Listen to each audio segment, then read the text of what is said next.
On today's episode, we're going to be talking about the 3 decisions you need to make to be able to set up your retirement on autopilot.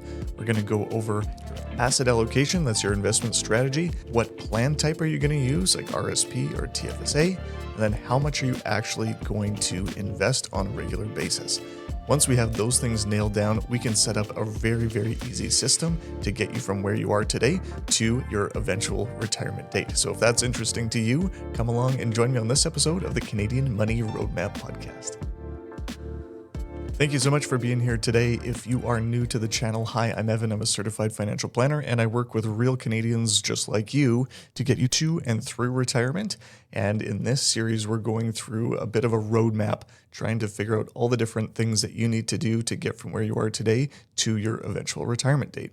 Now, we're a few episodes into this series already, and today we're going to be setting up a few more of the tactical things that you need to do to actually start building your investment portfolio so that you can fund your retirement with your own savings in addition to the other income sources that you have. If this is the first episode you're checking out, feel free to go back and look at some of the other things that are a bit more critical for the early stages of planning for your retirement. But for now, we're going to get into a little bit more of the meat and the tactics of getting there. So building a retirement portfolio can be a little bit complicated, but I'm going to simplify it to a few main decisions that you need to make to be able to make that process relatively simple. So let's get started with asset allocation. Now, that is a term that we use in the industry to essentially describe how much you have invested in stocks, bonds, cash, whatever you have. Those are all different assets, and allocation just means what's your mix. So what's your investment mix going to be? You need to choose an asset allocation because it is my belief that if you have an investment strategy that you can stick with through the good times and through the bad times, you're much more likely to achieve your investing goals. So you need to choose that asset allocation that you can stick with that gives you the highest opportunity to reach those goals without becoming too stressed out or making poor decisions in the process. And so the asset allocation also gives us a little bit of a clue as to what kind of assumptions we can make about returns in the future. There's no guarantees here, at least the way that most credible financial planners would operate. We wouldn't talk about guarantees, but these are things that you can use to give you information about your plan. So the assumptions that you use in the plan are kind of like your speed limit for your trip. So higher speeds, they might be comfortable for some people if you like going faster, but that comes along with risk too. If we're thinking about speed limit and how you want to approach a road trip, your highway conditions or your driving conditions will also determine that as well. So let's just bring this back to real life and ditch this ridiculous metaphor. If you have high income, if you have low debt, if you have a long enough time horizon between now and retirement, think 5, 10 or more years maybe, you've covered all the basics that we've talked about in previous episodes, especially things like insurance, you might have a higher tolerance for investment risk. So as a result, your asset allocation might be more equity heavy, and equity is just another term we use for stocks. And so if you're kind of on the opposite end of that situation where maybe you still have some consumer debt, your income doesn't give you as much wiggle room to save or invest, you're unfamiliar or uncomfortable with investment volatility, then having some more in bonds and cash might make sense for you.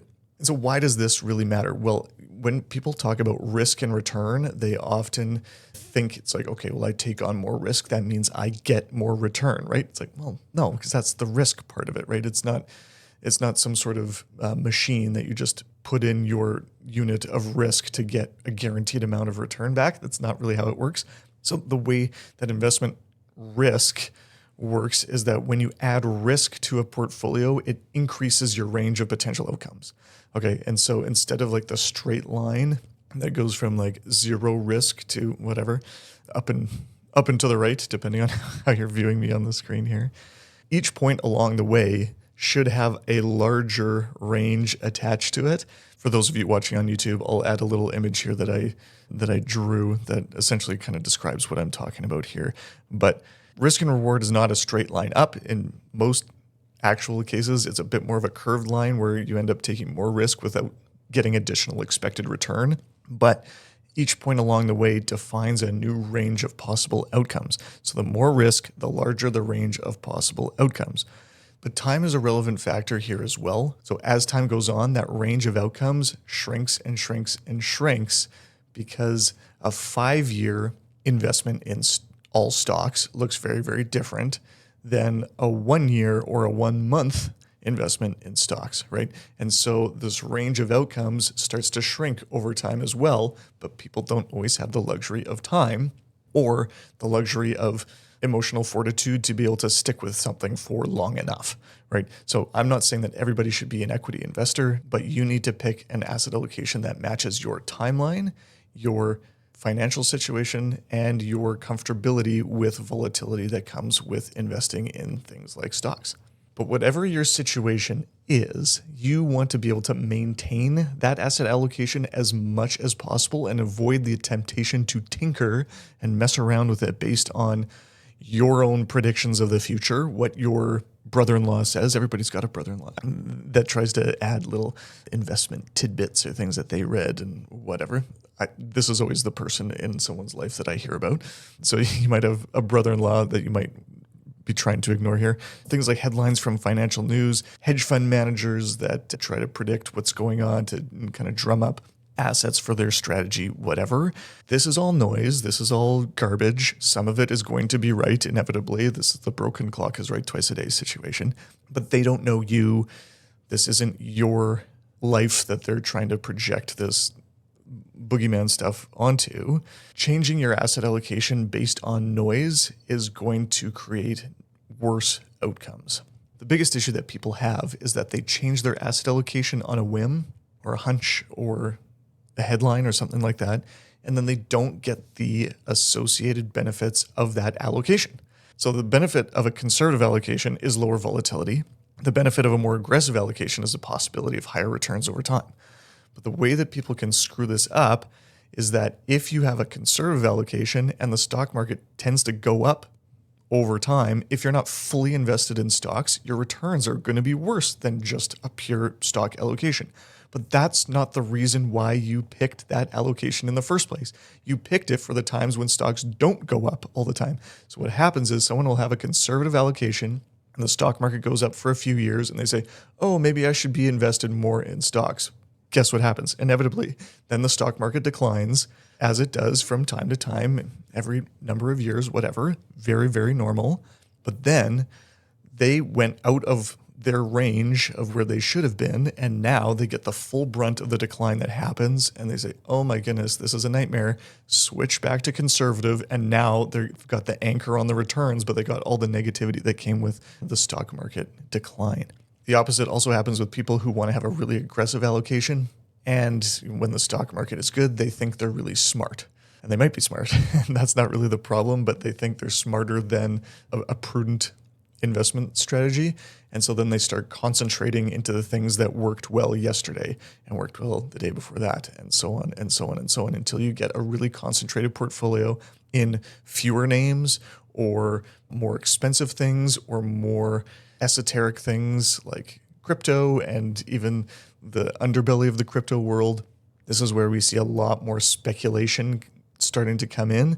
And then inevitably, when things go sideways, this is when they want to go conservative again. It's like, oh, I'm never going to do that again. And then the cycle continues, right? So changing your asset allocation based on greed or fear or hunches or a recent decline or something very normal like that, this can be a real recipe for disaster. So I recommend that people pick an asset allocation. So again, this is maybe 100% stocks. Maybe this is 60% stocks. Maybe this is somewhere in between. Maybe it's no stocks. Maybe you are someone who can't handle the volatility of the stock market. And maybe you don't need to, depending on your plan, right? And so I recommend people make changes to their investment allocation when their situation changes. Call me crazy. Okay, so when your circumstances change, consider changing your portfolio. Lots of times you don't need to, but maybe that would be a relevant time. Here's a situation. So maybe something with your health changes and maybe you can't work as much, or maybe you have a shortened life expectancy. We're getting really extreme here right off the bat. But things with your job, maybe this could be a good thing too. Maybe you get a raise and so you need to save more to keep up the same lifestyle based on your higher income. Maybe your timeline got shorter or longer. Maybe, again, back to a job. Maybe you got a job that you really like and you don't actually want to retire as early as you once thought. And so maybe you don't have to invest as much. Maybe you don't have to take as much risk with your portfolio to meet your same goal because your timeline's a little bit longer, right? So when your circumstance changes, that's when you can take a step back and say, okay, should I make a change to my investment allocation here? Your circumstance is not the stock market went down 10% last year. Should I make a change? Or there's an election coming up. Guess what? Everybody knows about the election. So that's not a surprise, but that's another story here. But these are all things that are largely noise or just part of the investing experience. And it doesn't require you to make a change to your investment approach if you made a prudent decision on establishing what it should be in the first place. So now that you've kind of made a decision on what makes sense for you in terms of your asset allocation, I would recommend keeping things as simple as possible. Here in Canada, we have so many what we call single ticket or all-in-one investment options, mostly in the mutual fund and the ETF world, where there's a great variety of options, mostly in passive index funds or things more like a systematic fund with using factors and things like that, that are globally diversified. They're really low cost and they're simple and it's a single fund. I'm a big advocate for single fund strategies because you don't have to make any decisions. And this is kind of what we're trying to do in this episode. We're trying to set up your retirement plan tactics on autopilot. And so if you don't have to make a decision on rebalancing or which fund to buy every month or every 2 weeks, whatever, it just makes it that much simpler and you can just let it go. You can just let it go. It's nice and easy. So I'm not going to give examples of these all-in-one funds here because I don't want to give the impression that I'm endorsing one thing over another. But there are plenty of options out there for conservative investors, balanced investors, and even more aggressive investors than that who are looking for low-cost, globally diversified portfolios. Okay, so now that you've picked an asset allocation and a fund or an ETF that matches that asset allocation, and you have something that you are ready to go and invest with, you need a place to put that. And I just refer to these as buckets. That's, believe it or not, that's not an official term for them, but this is your plan type. So very common plan types for people that are planning for retirement are RSPs and TFSAs. TFSAs are largely misunderstood in the retirement planning space because it doesn't have retirement in the name. It has savings in the name. So people think, oh, this is where I save for my vacation and for the next car. It's like, yeah, you can for sure, but it is best used as a long-term savings and investing tool. And most people's longest term goal is funding their own retirement until the day they pass away. And so it should be called a tax-free retirement account, and people, I think, would think about it very, very differently. This is not the topic of this episode today, but you need to figure out where you're going to park some of this money. So RSPs, TFSAs, we're not here to debate that in this episode because I think the debates are largely useless as everything is so situational to you and your specific utilization of the plan, because that matters, especially with RSPs. They're much more complicated than people give them credit for. And so, I'm not going to say which one you should do. RSPs are great. TFSAs are great. Awesome. You need to pick one. So here's a few ways that you can figure out which one you should pick. So if you're using a matching plan at work or say a pension plan or something like that, then maybe doing your own saving in addition to that in a TFSA would be a best strategy for you. My colleague at a different firm, Mark McGrath, you've seen him on the podcast before. If you're on Twitter, you've probably crossed paths with him there. He ran some pretty comprehensive analysis on the two plans recently. And essentially, sorry, Mark, I'm summarizing about an hour podcast here in an incomplete sentence, but he essentially concluded that both can work and having a combination of the two might be best. So here's how you can do that. So I mentioned that one way already. So if you have a pension or an RSP at work, consider using your TFSA.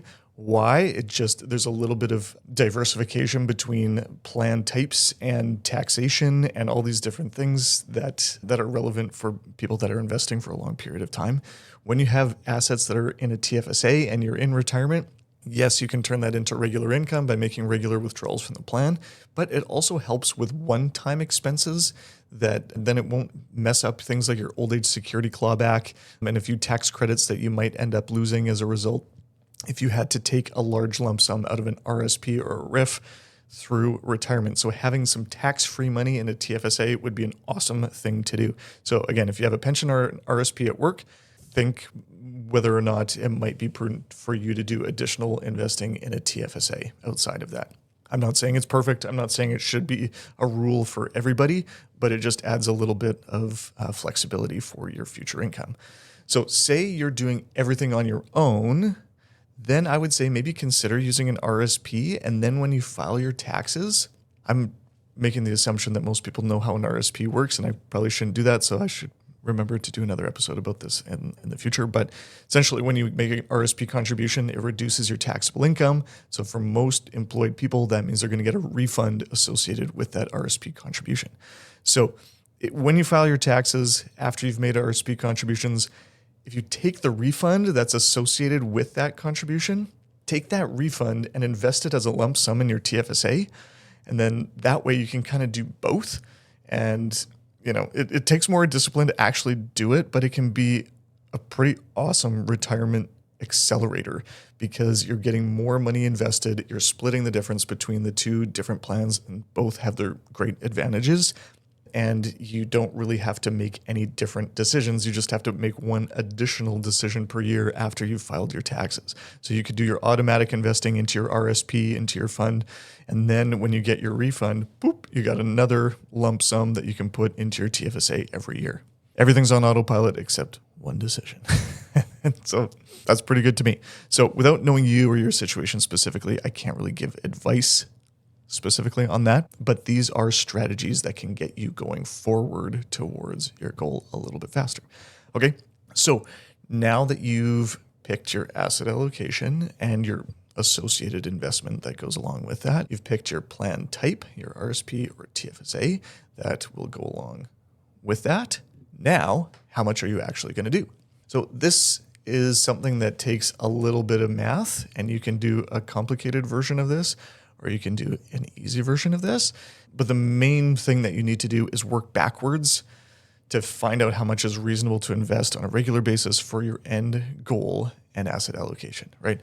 So if your asset allocation implies a higher expected return, that means you're going to have to, that means investing less is also reasonable over a long enough period of time. Not every year, and this is where the nuance kind of comes in and why so many people work with financial advisors to make sure that they're doing the right thing more often than not. So just for a high-level overview to figure out a ballpark amount of how much you should invest, you can do this with something called a present value calculator online. You can use Excel. You can use a financial calculator, one of these. It might look like the calculator that you have at home, but it's a little bit different. It's got this white row here that allows you to calculate some of those things because you have some money invested already and you're adding to it and there's a rate of return that's going on. It's like there's a couple different layers of math that are happening here. So I would recommend using something like that. So a present value calculator, if you just type that into Google, I'm sure you could find something. Excel or numbers, if you use numbers on Apple, you can use a formula there to figure this out. You can use a financial calculator, or if you work with an advisor that has some more advanced tools for those of us that do financial planning, you might be able to use something that includes what we call Monte Carlo analysis. And let's take a look at that right now and see what that looks like. Okay, so this is a tool called Wealth Scope that will take how much you have today and down here, how much you have today, how much you are targeting for the future. Loop in a little bit of inflation here, how many years, and then this is based on a real portfolio. This is one that I built here from Dimensional.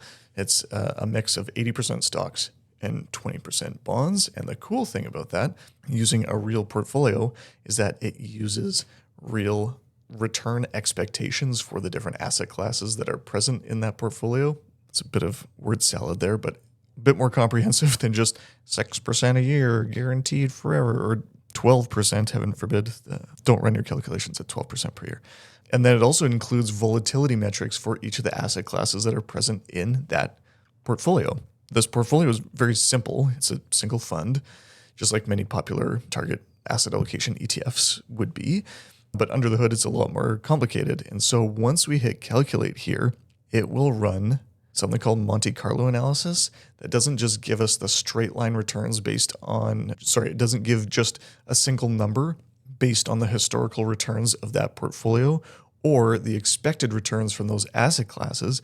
What it does is it uses volatility and it runs something called Monte Carlo analysis. And now I need to adjust. There we go. Sorry, I had my screen recording a little bit out of whack here. So when we talk about having a range of outcomes, you don't know how much you should save every month because you only get your life and whatever happens in the market in the future.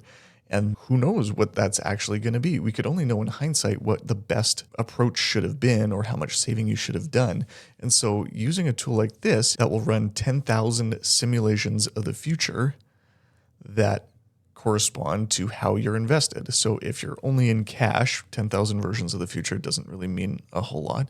But stocks, some years they might be good right off the bat and some might be bad right off the bat. And they might be good for 10 years or they might be, whatever. You can imagine that there's at least 10,000 different versions of how the future could look investing in the stock and bond markets. And so what this does then is it gives you a likelihood of success for your asset allocation, for your current starting point, your end target, and your expected returns from your portfolio. And so if you want to target a 50%, just like a coin toss, like, I'm probably good, maybe I'll be fine, maybe I won't be fine. Okay, you're there. So in this case already, this hypothetical scenario, you're actually 54% likely to have enough over the next 10 years. And so that means just leaving the portfolio to sit and grow. I guess that's an option. If you want a bit more confidence in that, if you want to be 75% confident that you're going to reach your goal, you should save about $1,700 a month. Now, if we want to jump up to 90%, that means that you would have to invest $36.70 per month to do that. So while I was going through that demo there, my recording software conked out on me 4 consecutive times. And so I'm kind of tired of saying the same things over and over again here for the sake of the video or the podcast. But essentially, looking at likelihood of success is a much more realistic way to plan how much you should be investing for the long term because it factors in as much real life as we can without knowing what real life will end up looking like in the future. Okay, so using straight line returns is fine, but there are many tools out there that we can use that are better and can probably get closer and more confident. All these different things are maybe not be overconfident perhaps. And so anyways, that is the third thing that we kind of needed to figure out there as far as how much you should invest.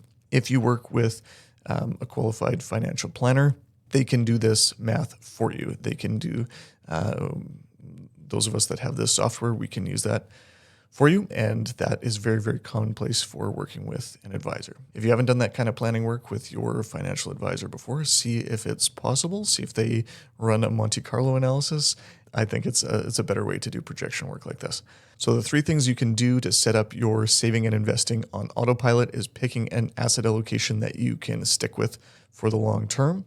2, picking a plan type that works best for your situation. Please keep in mind the contribution limits here. So if you're trying to save $5,000 a month, something crazy like that, you might not have the contribution room to be able to do that. So please keep contribution room in mind here. Again, another reason to work with a professional on this kind of thing. But generally speaking, if you have contribution room, that works with part 3 is figuring out how much to save on a regular basis. Every month is very, very common. Every 2 weeks, whatever you want to do, that would be the next thing. So once you have all those things in place, with most brokerages, you can set up an automatic transfer to even automatically purchase these things. With ETFs, it's less common. With mutual funds, that's usually something that's kind of baked into the system and a really nice feature of mutual funds. I should do another episode on mutual funds versus ETFs because that does not define the investment strategy or anything like that. It's just a different structure. Okay. So setting up your automatic system for doing that, we help our clients do that all the time. we call it a PAC or a pre-authorized contribution. It's great to be able to set it up and get people set up on a plan that takes care of itself automatically. You can do this yourself. It's probably a little bit more complicated than that. But at the end of the day, once you've done these 3 things, you can let it ride until your situation changes, and inevitably your situation will change. So I want to be careful not to say set it and forget it, because you don't want to forget anything here, but you also don't need to spend unnecessary amounts of time on these things either. So anyways, thank you so much for watching this episode. Hopefully this was valuable for you as we're nearing the end of our retirement roadmap series here on the podcast. And again, if you're new to this series, feel free to go back and check out some other episodes here that might put this one into a little bit more context for you as you're starting your retirement planning journey. Thanks again for being here on the Canadian Money Roadmap, and we will catch you on another episode.